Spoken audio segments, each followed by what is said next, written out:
नमस्कार, आप देख रहे हैं आज तक। आपके साथ मैं हूं सईद अंसारी। वक्त हुआ है इंडिया 360 का और हम हाजिर हैं देश की सभी बड़ी खबरों के साथ। लेकिन शुरुआत उत्तराखंड की एक खबर से।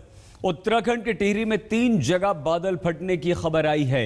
ये बड़ी खबर आई है और इससे तबाही भी मची है। लेकिन जो राहत की बात है, इस खबर को हम आपको दिखाएंगे। लेकिन उससे पहले हम आपको बता दें कि दिल्ली से खबर आ रही है और दिल्ली में एक और निर्भया कांड होने से बच गया है। दिल्ली पुलिस की सजगता की वजह से, दिल्ली पुलिस की मुस्तैदी की वजह से एक काम, ये निर्भया कांड जैसा एक बड़ा कांड होने से बचा है। अमूमन पुलिस की निंदा होती रहती है, लेकिन इस बार दिल्ली की पुलिस ने जो कर दिखाया है उसकी तारीफ होनी चाहिए। दिल्ली में एक और निर्भया कांड होने से दिल्ली पुलिस ने बचाया है।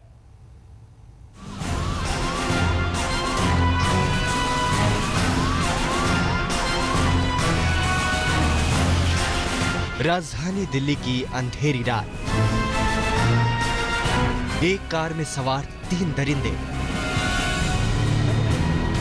सड़क पर खड़ी एक लड़की और उसका दोस्त, और फिर लड़की को अगवा करने की सनसनीखेज वारदात। राजधानी दिल्ली में एक बार फिर निर्भया कांड जैसी वारदात हो जाती है। एक बार फिर दिल्ली की सड़कों पर चलती गाड़ी में दरिंदगी होते होते बच गई। रात के अंधेरे में साजिश रचने वाले दरिंदों की नीयत तो बिगड़ी, लेकिन दिल्ली पुलिस की तत्परता और चौकसी की वजह से एक जिंदगी बच गई। इस खौफनाक कहानी की शुरुआत शुक्रवार रात हुई, जब लड़की और उसका दोस्त बुराड़ी चौक पर सोनिया विहार जाने के लिए गाड़ी का इंतजार कर रहे थे। काफी देर इंतजार के बाद भी गाड़ी नहीं मिली। ठीक उसी वक्त एक कार पास आकर रुकी। कार में सवार युवकों ने पता पूछा और लगे हाथ दोनों को लिफ्ट भी ऑफर कर दी।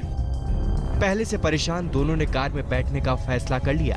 कुछ किलोमीटर के बाद कार सवार तीनों दरिंदों ने लड़की के साथ मारपीट कर उसका मोबाइल और पैसा छीन लिया। इसके बाद चंदगिराम अखाड़े के पास लड़के को भी कार से फेंककर लड़की को लेकर ले उड़े। लड़की का दोस्त इन तीनों से विरोध करने लगता है। इसी जगह पर धक्का देकर उसका मोबाइल जो है वो छीनकर लड़की के दोस्त को यहाँ पर धक्का देकर उतार देते हैं। जख्मी हालत में लड़का फौरन नजदीक खड़ी एक पुलिस वैन के पास पहुंचा और वहां मौजूद पुलिस वालों को सारा माजरा समझाया। पुलिस वालों ने फौरन मुस्तैदी दिखाई और पीसीआर वैन बदमाशों की कार के पीछे दौड़ चली और सिविल लाइंस के करीब उन्हें धर दबोचा। बड़ी मुश्किल से भाग के इधर उधर गाड़ी उसके इधर उधर लगा के भाग के जो गाड़ी को जो उसको बड़ी मुश्किल से पकड़ा। बेटी दरिंदों के चंगुल से सही सलामत बचा ली गई तो घर वाले अब पुलिस का शुक्रिया अदा करते थक नहीं रहे। जितना भी शुक्रिया अदा किया जाए फिर भी कम है। किसका शुक्रिया अदा? पुलिस का। यकीनन दिल्ली में चलती गाड़ी में दरिंदगी की एक बड़ी वारदात पुलिस की मुस्तैदी से नाकाम हो गई। लेकिन ये खबर आपके लिए एक चेतावनी भी है कि किसी भी अनजान शख्स से लिफ्ट हरगिज न लें। आनंद कुमार और अंकित यादव के साथ अनुज मिश्रा, दिल्ली आज तक। सिल्वर स्क्रीन के कॉमन मैन और एक्टिंग के गुरु नसीरुद्दीन शाह का अपने साथी कलाकार अनुपम खेर पर किया एक कटाक्ष अब एक बड़ी राजनीतिक जंग में तब्दील होता दिखाई दे रहा है। अनुपम खेर ने नसीरुद्दीन शाह पर पलटवार किया तो बॉलीवुड से लेकर सियासी दिग्गज तक खेमे में बढ़ते हुए अब नजर आ रहे हैं। एक शख्स जो कभी कश्मीर में नहीं रहा, उसने कश्मीरी पंडितों की लड़ाई लड़ना शुरू कर दिया है। अचानक वो एक विस्थापित हो गया है। नसीर साहब एक्टिंग और तजुर्बे में अनुपम खेर से सीनियर हैं। इस बात का लिहाज रखते हुए अनुपम खेर ने भी सधा हुआ जवाब दिया। आज तक से फोन पर बात करते हुए अनुपम खेर ने कहा कि उन्हें किसी से कश्मीरी पंडित होने का सर्टिफिकेट नहीं चाहिए। मैं कश्मीरी पंडित हूँ या नहीं हूँ, इसका सर्टिफिकेट तो मुझे किसी को देने की जरूरत नहीं है। मेरी सबसे बड़ी बात यह है कि एक देश का नागरिक होने के नाते मैं देश के किसी भी इलाके में किसी भी लोगों के साथ अगर कोई अत्याचार हुआ है, इस मामले में तो कश्मीरी पंडितों के साथ हुआ है, तो उस पर मुझे बोलने का पूरा हक। नसीरुद्दीन शाह मंझे हुए कलाकार हैं। कई गंभीर मुद्दों पर बेजोड़ एक्टिंग कर चुके हैं, लेकिन मोदी की नीतियों और सीधे अपने साथी कलाकार अनुपम खेर पर कटाक्ष करके वो खुद कटघरे में आ गए हैं। मुंबई से शिल्पा रत्नम के साथ आज तक ब्यूरो। उधर जम्मू कश्मीर की मुख्यमंत्री महबूबा मुफ्ती ने कश्मीरी पंडितों के राज्य में वापसी का स्वागत तो किया, लेकिन उन्हें अलग से बसाने की मांग को खारिज कर दिया। यानी कश्मीरी पंडित वापस आएं और अपनी पुरानी रिहाइश में ही बसें। साल जब मेरी सरकार बनी, फिर गवर्नर साहब ने मीटिंग बुलाई, एक रेड क्रॉस की और इसकी सैनिक बोर्ड की। मुझे ये मालूम नहीं था, मगर मैं नहीं जा सकी। मैंने गवर्नर साहब को बोला, तो मेरे तबीयत ठीक नहीं थी। उस दिन भी गवर्नर साहब ने सिर्फ इतना ही कहा कि लैंड आइडेंटिफाई करो, क्योंकि जवाब आ रहा था श्रीनगर में कोई लैंड नहीं है। फिर कहा बड़गांव में, कहा वहां भी नहीं है, पुलवामा में, कहा वहां भी नहीं। बात क्लोज हो गई। कहीं लैंड आइडेंटिफाई नहीं, कहीं कुछ नहीं हुआ। हालांकि आपने कल कहा कि अगर ये यहाँ के स्टेट सब्जेक्ट्स के लिए बनाना चाहते हैं, मुझे कोई एतराज नहीं, मगर मैं आपको ये बताना चाहूं कि अभी हमारे पास कहीं इसके लिए लैंड आइडेंटिफाई नहीं हो रही है, ना हुई है, ना अभी कोई इसका कोई डायरेक्शन गया है कि हमने कल बनाना है, आज बनाना है। So I want to put it at rest. सरकार के 2 साल पूरे करने के बाद नॉर्थ ईस्ट के दौरे पर निकले प्रधानमंत्री नरेंद्र मोदी ने आज मेघालय में मॉफलोंग गांव का दौरा किया। मॉफलोंग गांव एशिया के सबसे स्वच्छ और सबसे सुंदर गांवों में गिना जाता है। नरेंद्र मोदी खासी जनजाति के इस गांव में पहुंचे तो आदिवासी समाज के लोक धुनों में बिल्कुल मग्न हो गए।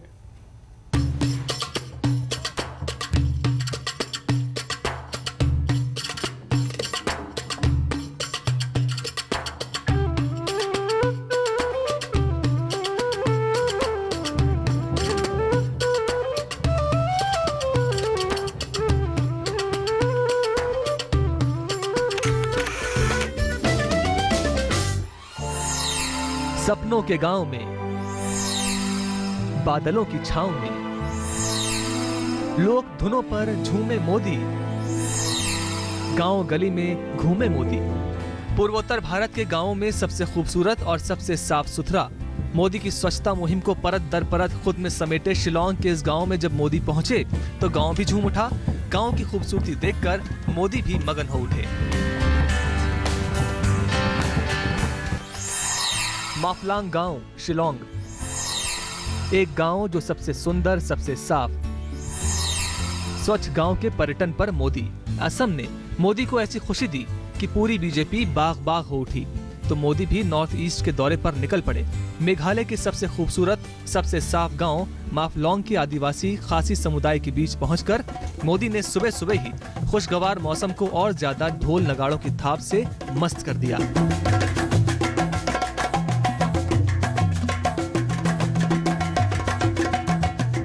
पीएम मोदी आदिवासियों के हर रंग में रंगे नजर आए। देखिए कैसे पहले इस नगाड़े को बजाना सीखा, वो भी चुटकियों में, और फिर खुद बजाया नगाड़ा। इसके बाद आदिवासी परंपरा की इस खास घंटी को भी पीएम ने बजाया। मान्यता है कि इस घंटी की धुन से जीवन में सुख, समृद्धि और सौभाग्य आता है। और आदिवासी लोक धुन की खास पहचान इस ढोलक पर भी पीएम ने थाप दी। आदिवासियों के कमोबेश सारे वाद्य यंत्र लकड़ियों और लोहे से हाथ से ही बनाए जाते हैं। पीएम ने इन्हें बनाने की बारीकी भी समझी।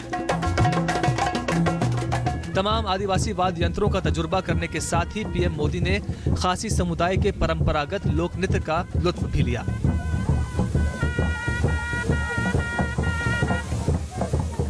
और कलाकारों के साथ सेल्फी भी ली। इसके बाद हुआ एक छोटा सा टी ब्रेक। इसके बाद सभी के साथ पीएम मोदी ने सुबह की गर्मा गर्म चाय की चुस्कियां ली। इस छोटे से ब्रेक के बाद मोदी फिर कलाकारों के बीच पहुंच गए। खुद पीएम मोदी भी इन यादगार पलों को अपने साथ संजो लेना चाहते थे। इससे पहले पीएम मोदी जब शिलांग के सबसे बड़े पर्यटन स्थल एलिफेंट फॉल पहुंचे तो यहाँ का खूबसूरत नजारा भी मोदी ने अपने साथ कैद किया, यह सेल्फी लेकर। मॉफलांग गांव, शिलांग से मनोज्ञा लोईवाल के साथ आज तक ब्यूरो। स्पेन में बनी ट्रेन टेल्गो को भारत के रेलवे ट्रैक पर दौड़ाने की तैयारियां जोरों पर हैं। इस ट्रेन का परीक्षण ट्रायल सबसे पहले बरेली मुरादाबाद रूट पर किया जाएगा, जहां इसकी रफ्तार 100 किलोमीटर प्रति घंटा होगी। इस रेलखंड पर पहला ट्रायल किया जाएगा। सिद्धार्थ हमारे संवाददाता ने लिया ट्रेन का जायजा। इस सेकेंड एसी में किस तरीके की व्यवस्था है, किस तरीके का सीटिंग अरेंजमेंट है यहाँ पर, जैसा कि आप देख सकते हैं कि ये काफी कंफर्टेबल लग रही हैं, सीटें तो काफी कंफर्टेबल लग रही हैं। आइए यहाँ पर बैठ के देखा जाए किस तरीके की कुशनिंग है तो बैठने में तो अच्छा लग रहा है। और दूसरी सबसे बड़ी चीज है कि कंफर्ट लेवल की अगर हम बात करते हैं तो काफी बेहतर है। जो यहाँ पर भारतीय रेल के जो डब्बे होते हैं उनके अंदर जो सीटिंग अरेंजमेंट होता है, अगर उसकी हम बात करते हैं तो वहाँ के मुकाबले ये बेहतर है। और दूसरी जो खूबी है इन डिब्बे की या इस कोच की, तो वो खूबी ये है कि ये कोच इस तरीके का है कि इनकी सीटों को मोड़ा जा सकता है जिस डायरेक्शन में ट्रेन जा रही हो उस डायरेक्शन में। और सबसे बड़ी चीज ये है कि यहाँ पर हम आपको मोड़कर इसमें नहीं दिखा सकते हैं क्योंकि यहाँ ट्रायल के लिए जो है बोरियां रख दी गई हैं। अंदर की अगर हम बात करते हैं तो ये बालू की बोरियां रखी गई हैं, 40-40 किलो का वजन है हर एक सीट के हिसाब से। मतलब ये 2 सीटों के बीच में 3 बोरियां रखी गई हैं। इस तरीके से पूरी ट्रेन में जगह जगह बोरियां रखी गई हैं जिससे उतना ही वजन जैसे कि यात्री होते हैं उस तरीके की टेस्टिंग होनी है। एक बड़ी खबर इस वक्त आ रही है। बीजेपी के नेता साक्षी महाराज ने कहा है कि उत्तर प्रदेश में अगला मुख्यमंत्री अति पिछड़ा हो। तो बीजेपी की एक सांसद साक्षी महाराज की तरफ से इस तरह की खबर आई है। बीजेपी की तरफ से कौन होगा उत्तर प्रदेश में मुख्यमंत्री पद का उम्मीदवार, सुनिए क्या कहा साक्षी महाराज ने। मेरा व्यक्तिगत विचार है अति पिछड़े वर्ग से मुख्यमंत्री का दावेदार प्रत्याशी होना चाहिए, क्योंकि एक तरफ तो दलित चेहरा मायावती है, एक तरफ ओबीसी का चेहरा अखिलेश यादव है। ऐसे में अगर हम अति पिछड़ी जात का कोई चेहरा लेके नहीं आते हैं तो हमारे नुकसान होने की संभावना ज्यादा बड़ी होगी। उत्तराखंड के टिहरी में 3 जगह बादल फटने की खबर आई है। बादल फटने से जबरदस्त तबाही भी हुई है। स्कूल का एक भवन बह गया है। केदारनाथ गंगोत्री तक सड़कों पर पानी भर गया है और मौसम विभाग ने चेतावनी जारी की है कि अगले 24 घंटों के अंदर राज्य में कई जगह भारी बारिश हो सकती है। तो तेज बहाव में एक पूरा का पूरा स्कूल बह गया है।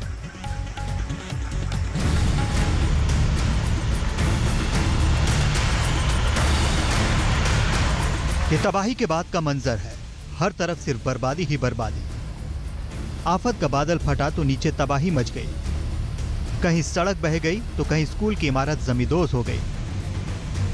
पहाड़ों पर उड़ते खूबसूरत बादलों का जमीन पर कहर बरसा तो खौफ के मारे इंसान को दुबकने में वक्त नहीं लगा। उत्तराखंड के टिहरी जिले में एक नहीं 3 जगह फट गए बादल। बादल कड़के तो कांप उठी टिहरी। पुरानी त्रासदी को याद कर कांप उठा उत्तराखंड। इसके बाद तो वही हुआ जो बादल फटने पर होता है। बादलों का पानी आपदा मचाता यूं बह चला जैसे कोई बांध टूट गया हो। केदारनाथ और गंगोत्री के बीच की सड़क बह गई। टिहरी के घनसाली में सड़क यातायात बंद हो गया है। कई घर और स्कूल बह गए हैं। गनीमत थी कि जहां बादल फटकर गिरा वहां मुसाफिरों से भरी कोई बस नहीं थी, लेकिन रास्ता कट जाने से यात्री फंस गए। सड़कों पर गाड़ियों का रेला लग गया। ऊपर से बारिश भी लगातार जारी है। कुछ दिन पहले ही उत्तराखंड के चक्राता में भी बादल फटा था। पानी के तेज बहाव में 2 दर्जन से ज्यादा गांव बह गए। उत्तराखंड में साल 2013 में हुई तबाही का मंजर आज तक लोगों के जहन में दौड़ रहा है, जब बादल फटने से सैकड़ों लोगों की जान चली गई थी। अब सवाल उठता है कि आखिर उत्तराखंड में बार बार बादल क्यों फट रहे हैं? आखिर क्यों कुदरत की आपदा कहर बरपा रही है? और क्यों हिमालय की खूबसूरत घाटियों में बसे राज्य अनजानी आपदाओं से घिरते जा रहे हैं? दिलीप सिंह राठौर, टिहरी, आज तक। हैदराबाद या बेंगलुरु, कौन जीतेगा